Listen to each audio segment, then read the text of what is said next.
Welcome to the Narrowboat that James built. Hope you're well. Thanks for joining me. Well, it's a beautiful day out here today, which is bizarre because last night was my first night on the boat when the winds were really high, and crikey, they were really strong last night.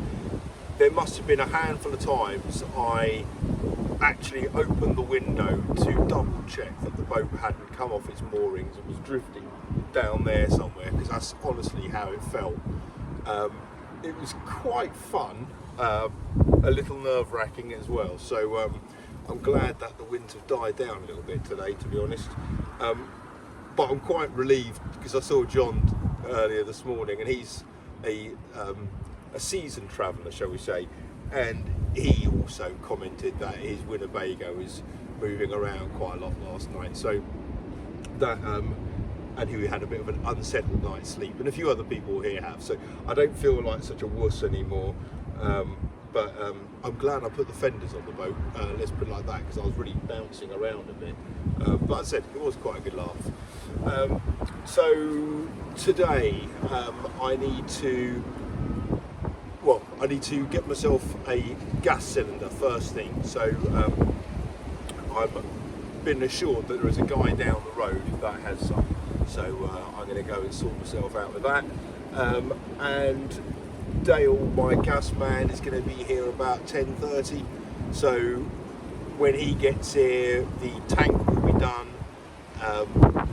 With his help I can bolt round through the bottom. It's one of those two-person jobs, you just can't get both hands to the nut and the bolt, so when he comes in I can secure it all down. He can do his bits. I haven't got a clue how long it takes him, if I'm honest. It might be all day for all I know. Anyway, so he can crack on with his stuff, but it means I can't really do that much carrying on with the lining of the boat, because it creates a lot of, it just gets in the way. Everything's, I need my space to do those boards, so I think I'm going to do some painting of the sand down the boards I put on yesterday, put a first coat of primer onto them, and then really want to turn my attention to the bow bedroom and kind of get that bit lined, that top of that thing lined. But I really want to make the place start feeling like home as well, so getting some paint on the walls would be nice. I've got an idea of a bit of a creative thing, a bit of an artwork kind of thing I might put on the wall, so put a bit of colour in the place. But yeah, that's the plan for today. Crack on with that. So get myself a gas cylinder.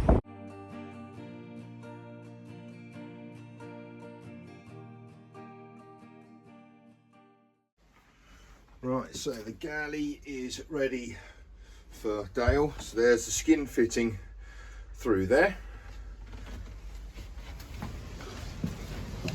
There's my two gas bottles. So I've got a 6 and a 13. And they sit in the tank. So the 13 goes there and the 6 goes there.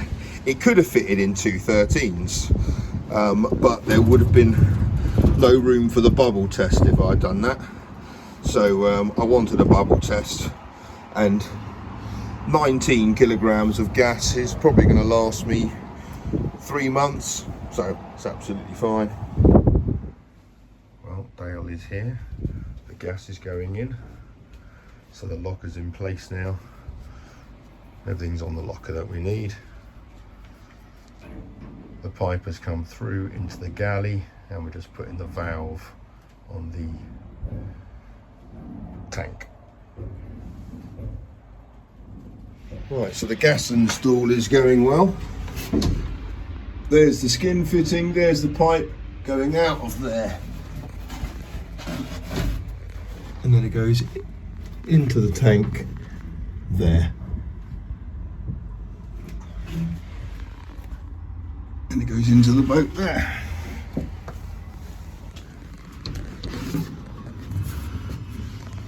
So the valve's been fitted now. We are good to go.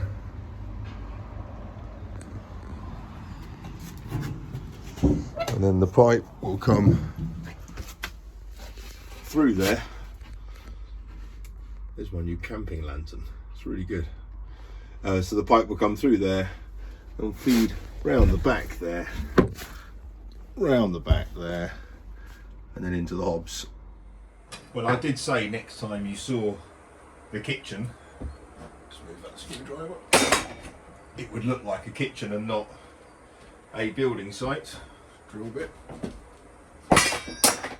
But it is. So I'm having a brew. Don't need this anymore. Put that in the recycling.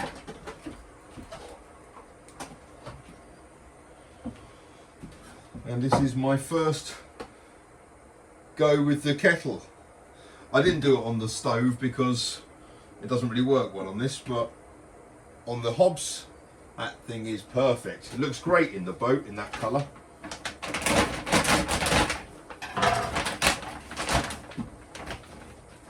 There's quite a lot of tea bags in there.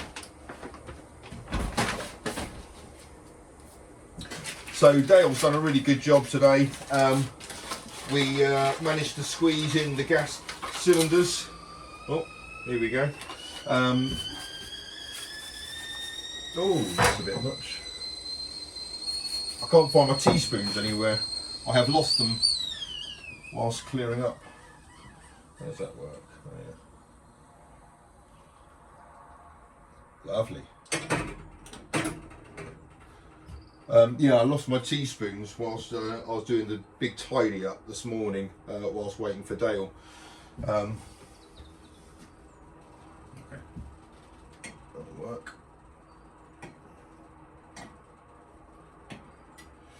So 19 kilograms of gas are on board. The hobs work all fine, obviously. The only thing is that the 12 volt ignition isn't working yet, so I'm still using a manual lighter. I took off the top bit, the glass thing, partly because it was dirty and needed cleaning, and secondly, dare I say, I think it looks better without it. Well, no, it doesn't. It definitely looks better with it, but with it up, I think it looks better without the thing up. So it's quite easy to take on and off. So I'm thinking I might take it off for, like, you know, when it's not being used. But yeah, so the gas is all in.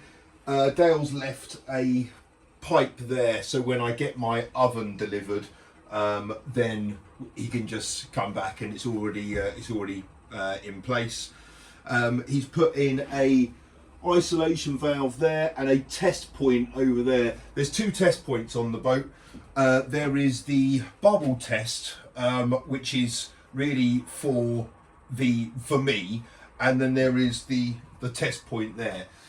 The boat safety certificate, I'll quite briefly explain about gas and boat safety certificate. So the whole thing about boat safety is that they don't really care if it can kill you. What they care about is if it can kill your neighbour.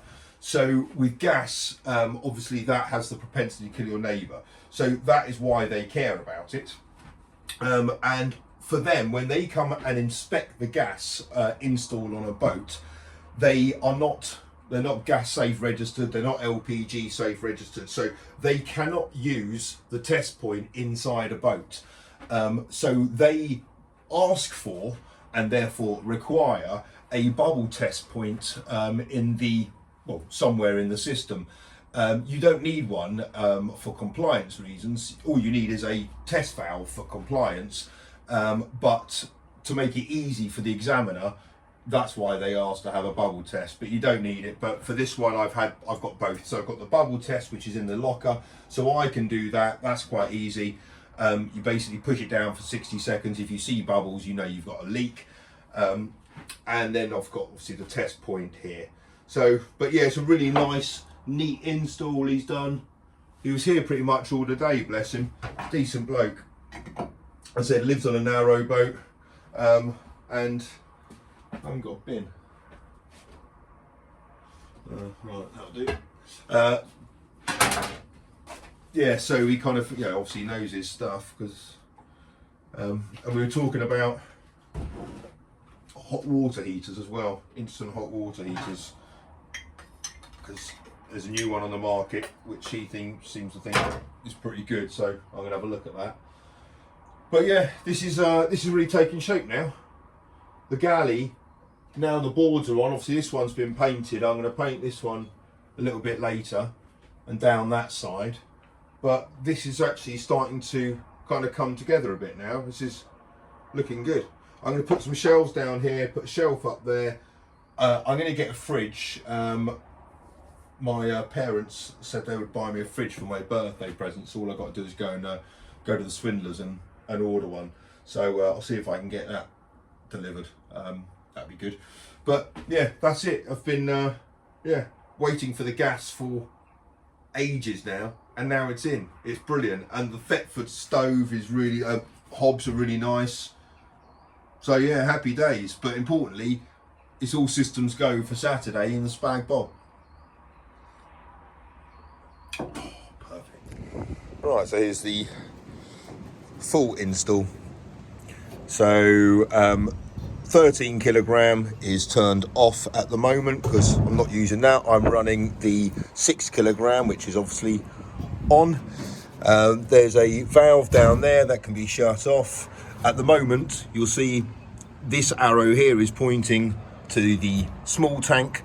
So when that runs out, I will then, all I've got to do is turn that this way and then open that and close that one off. And then it just basically, this is a one-way valve. So, and the way I know if I've ran out of gas is halfway through cooking something, the gas will just turn off. And then I'll know. So there's no kind of warning system or anything like that. You can weigh that, you can pick these up and weigh them, but life's too short for that. And this is the bubble test. So I'll show you how that works. So you push it down for 60 seconds or so. And at the bottom, it might not be picking this up on camera, but at the bottom in the clear liquid, you'd see bubbles. Luckily, I can't see any, so I know that's good. But that's what the examiner requires. And there is a lid to go on that, which turns into a seat, which is good. And then under there, obviously that's the skin fitting going into the boat. And then from the inside of the boat, this is the point here where it'll come off for the oven, when I get the oven. And it comes around there. That's the test point. And it goes round the back. That's the isolation valve. So I can turn off the gas easily from inside the boat. And into the underneath of the hobs.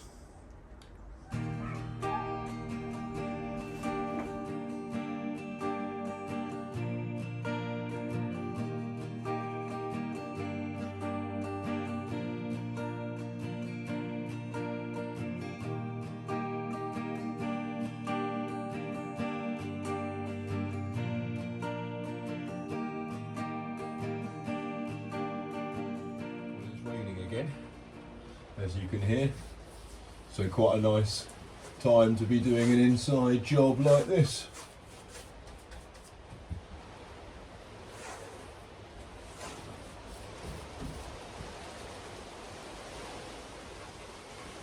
I've used quite a lot of Undercoat and kind of sealant and primer on this boat so far, and my usual go-to one is what I've used before, which is that Zinzir Bullseye 123, which is brilliant stuff.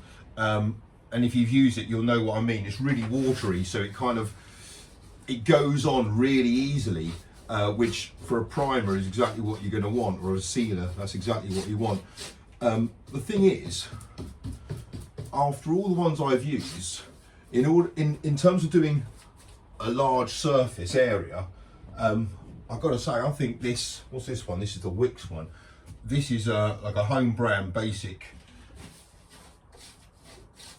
yeah, just a white Undercoat, but it goes on really well. it is a lot cheaper than the other products available, and the coverage is really good. So I'm quite impressed with this stuff compared to that Bullseye stuff, which is like 25 quid for 750 mil. So when you've got a whole massive boat to do twice, got to pay attention to those things.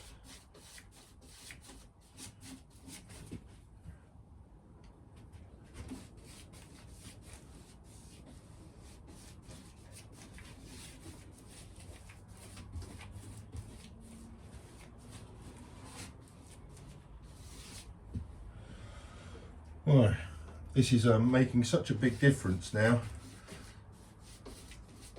Getting the feel for the place much more,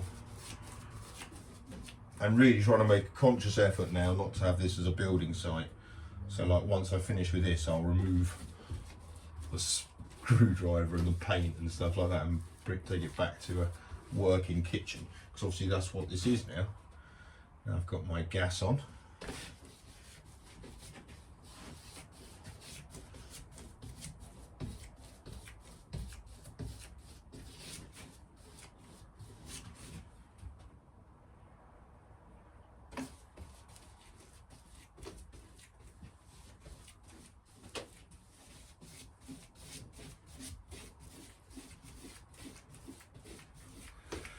But yeah, I didn't manage really to get a whole much done today, because it wasn't really easy with Dale here, and he was here all day. So as a result of which, I mean, the only thing I got done was I made this kind of Scrabble thing with my kids' names on it for the dinette area.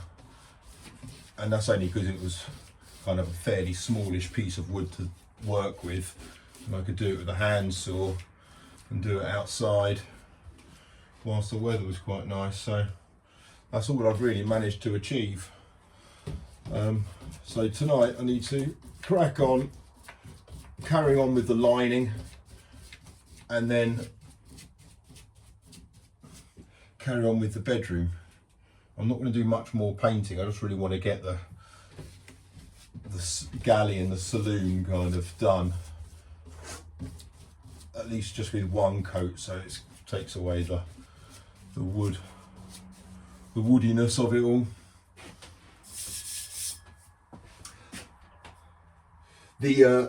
I mean, some timber is so nice if it was oak, or there's a guy here doing up a boat and he's using birch, and it just looks really, really nice. Probably quite wood heavy when you see a lot of it, but just seeing a few sheets was nice. But you know, it is 3 or 4 times the price of this, and you've got to treat it still, and it changes colour as the sun hits it and as it weathers. So I'm pretty happy with this hardwood ply interior I've gone for with the painted look. I think that's going to start to come along and work out all right. Might start doing a little bit of the ceiling again.